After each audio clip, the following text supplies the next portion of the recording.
Rare images of the Titanic at peace on the ocean floor were released this week. Some of the footage, shot during the 1986 expedition to the world's most famous shipwreck, has never been seen before by the public. The expedition's leader, Robert Ballard, described what he saw. And then we came in on the starboard side of beam of the bridge, and the first thing I saw coming out of the gloom at 30 feet was this wall.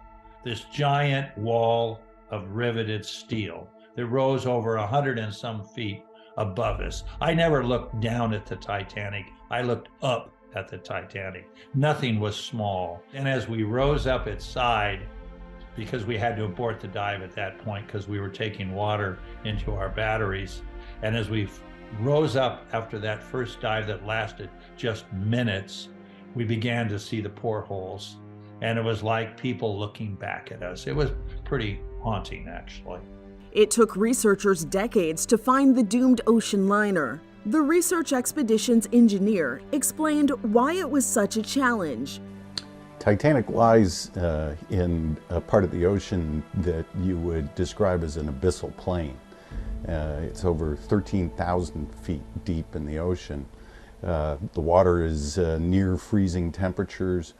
And probably the biggest challenge is the remoteness of the location, and in particular the harsh environment with regard to the pressure that our equipment is exposed to. So every square inch or centimeter is being pressed into a smaller space by the crushing pressures of the ocean at this kind of depth. And what the expedition's cameras captured wasn't just rusting metal.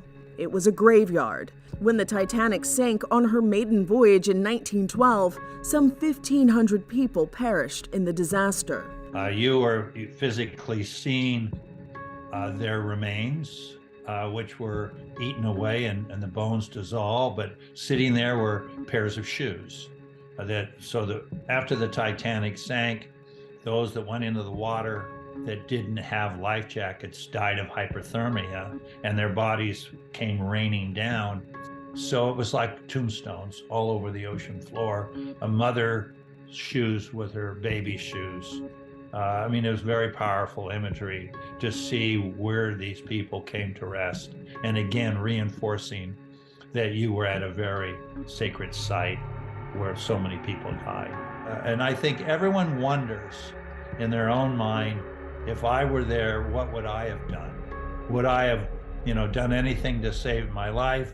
Or would I have, like the builder of the Titanic, Andrew, gave up his life jacket to a female passenger and went and sat in the smoking room and sat there and never budged till the ship went down with him. So it was just amazing play of humanity.